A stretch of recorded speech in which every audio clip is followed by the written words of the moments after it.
So I'm pretty happy about that. All right, if I can get everybody's attention, please. I mean, cease talking. Just listen for a little bit. I'll make it as quick as I can. I do have a lot to say, but I do want to I want to wait till everybody's kind of paying attention. After we're done with the message, we have the food ready for you guys. So if you guys purchase food, then you guys pick that up as soon as I'm finished. I'll go through it as quick as I can, but I also want to make sure that you guys are all listening because it's really important stuff. Sam, if you can save on the teching until I'm finished, that'd be great. So I just want to kind of get started, explain where I kind of got this message from. I was at work. I was on my time off. I was kind of bored. I had nothing really to do for my half-hour break. And so I went on Facebook like most people do, and I ran across this video. It was a video of, who's seen the Newsroom? You guys know the TV show, The Newsroom? Okay. This is pretty much where I got it. The very beginning of the series, the first episode. It's basically, I don't know if you know, the actor Jeff Daniels. He's portraying a character. His name is Will McAvoy. He was a newscaster, anchorman, and he was basically being interviewed for his political views. And he was talking about how, well, he wasn't talking. It was more like a panel. There was 3 people up on the stage. You had this one woman, I don't remember her name, Will McAvoy, and then another gentleman. And basically, they were getting questions asked by these college students. And this one, college student steps up, and she basically comes up and says, "So, what do you guys think? Why is America the greatest country in the world?" And you have, who's seen that video? Anybody? Okay, a few people have. Cool. You know exactly what I'm talking about then, because it really kind of hit home when I watched this video, and I'll explain in a second. So basically, when she asked this question, you had the gentleman on the right. He says, "Freedom and freedom." Let's keep it that way. You know, everybody applauds because that's the American answer. Then you had the lady on the sidelines, on the side over here. She basically said, "Diversity and opportunity," which, you know, that's true. We have a lot of diversity here, and we have great opportunities here. And then the guy who was pointing out the questions, he goes to Will McAvoy and he says, "So, well, what's your stance on this?" And of course he jokes and he says, "The New York Jets. That's why we're the greatest country in the world." And it was a little joke there, but he was like, "No, I'm going to hold you to a real answer." Well, when he's like, "Well, you know what? It's not the greatest country in the world anymore, but it sure used to be." And I'm quoting him on this, kind of paraphrasing quoting. "We used to stand up for what was right. We fought for moral reasons. We fought because we passed and struck down laws for moral reasons too. We waged wars on poverty, not poor people. We sacrificed for others. We put our money where our mouth was. And we never beat our chest for it. We aspired for intelligence. We didn't belittle it or make it inferior. We were able to do all these great things because we were informed and we knew what we were doing. The first step," also one of the things he brought up was, "the first step to solving a problem is recognizing that we have one." And unfortunately, with what's going on nowadays, we know there's a lot of problems, but we don't really know how to react to them, or we don't really know how to solve them. We just throw a bunch of money at it and hope it'll solve itself. But if you guys don't understand where I'm coming from this, I highly recommend that you pull up your phones, not right now, or when you go home, look it up. All you have to do, type in YouTube is America still the greatest country in the world? And the second one down, the 6-minute one, is the one I watched, because I liked that one a lot better, because it showed a lot more from the scene cut. But that one really stuck me at home. The reason why the video really opened up my eyes for what's going on in this country is because we're always fighting with each other. We're always fighting over, who's the best political party, who's the best candidate. We're always arguing over, what laws do we need to enact, what laws don't we need to enact. We're also arguing with ourselves all the time here at this airsoft field on these grounds. We're arguing over who got the hit, who called the hit, who didn't call their hit. We're arguing over who got the point, who won the game, who's got the best equipment, and it's all this childish nonsense sometimes. However, I do understand what Will McAvoy was trying to get across to us. The simple truth that he was trying to bring across was, he was trying to tell us what God exactly intended for our lives. Not as a country, but as humans, as His creation, as His people.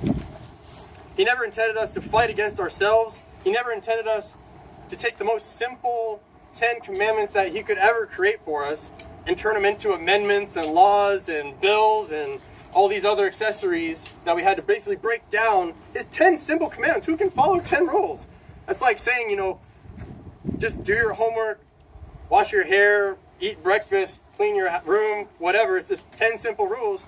And we have to take those 10 simple rules because we're humans. We have to break it down because we're ignorant and we don't know how to follow our own understanding sometimes. but we have corrupted and corroded what this country was founded on.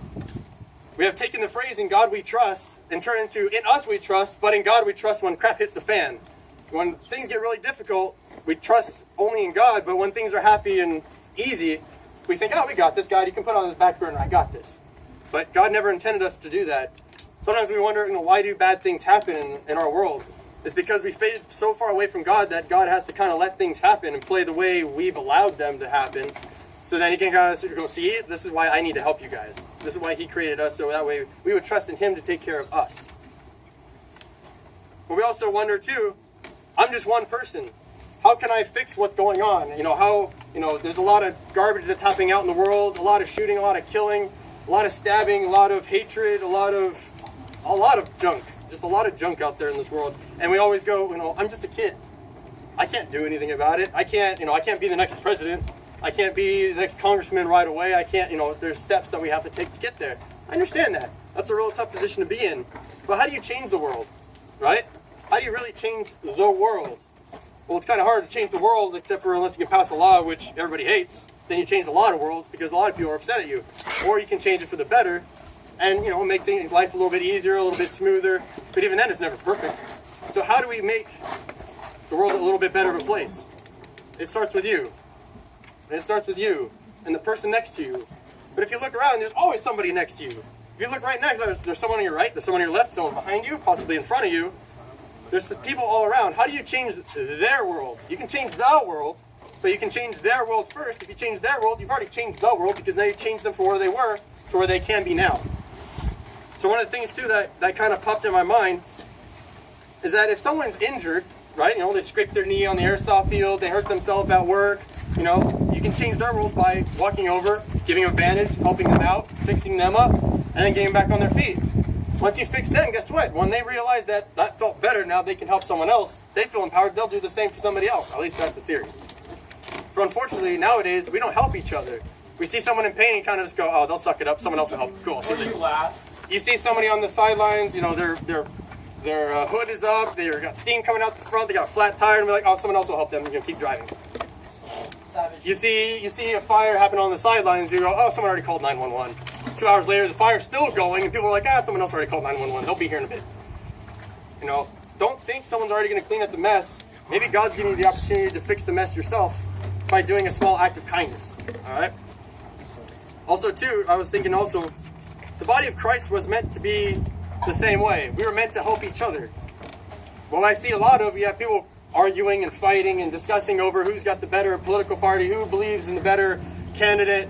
They believe on who's got the better job, but they're fighting amongst themselves. How is one body who has legs, who has hands, who has a face, has mouth, ears, nose, eyes, hair, skin, whatever, a body has all sorts of parts. Each part does something in particular. But if you have the right foot trying to walk one way and the left foot trying to go the other way, it doesn't quite work very well.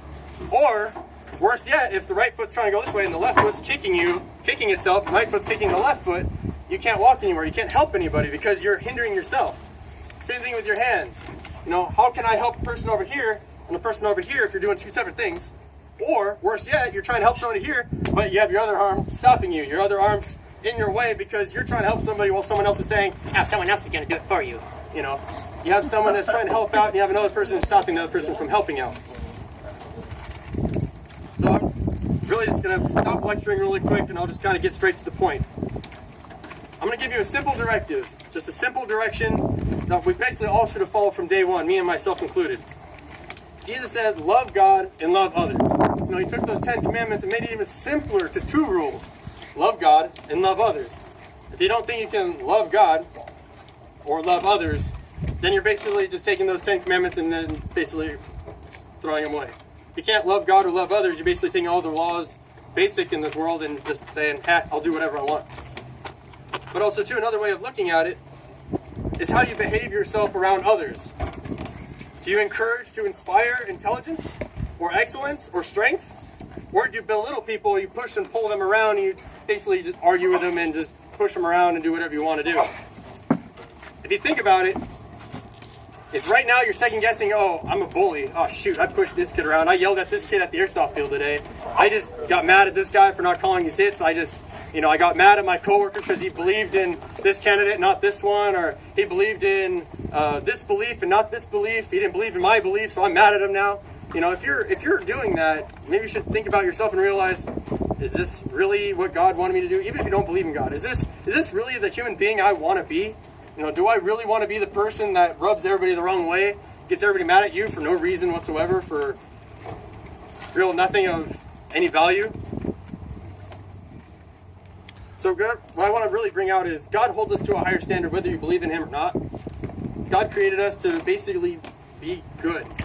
People always ask, well, why is evil in the world? Well, evil is the absence of good. When good men don't do the right thing, or we become indifferent and we just say, someone else will take care of it. That's when evil takes its place, and that's when things happen a lot more in the world. People, you know, there's all sorts of sides of the coins. You know, people say, oh, we need, you know, more gun control. We need less gun control because if we have more gun control, then, you know, the good people with guns trying to defend themselves or defend others can't do it because you're taking the guns from the good people. We have some people who want more gun control to try to take guns away from the bad people, which never really happens. I'm just going to put that out there because they'll get the guns no matter however they want to do it. And you can argue with me with that later because that's, you know, everybody wants to argue. That's kind of how we do things.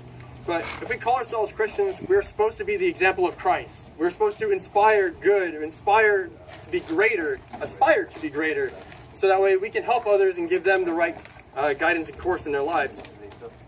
For those of you who don't think, nobody should think they're the best because that shows lack of humility, but if you think you have room for improvement, that's great because you've already taken the first step to becoming better and be able to help people around you in changing their world. So I'm going to finish with this statement really quick. Everybody likes a good comeback story. Who doesn't like a good comeback story? You watch a sports team, they're down in the dumps, they're losing, and then a miracle happens. They catch the last touchdown and they win the game.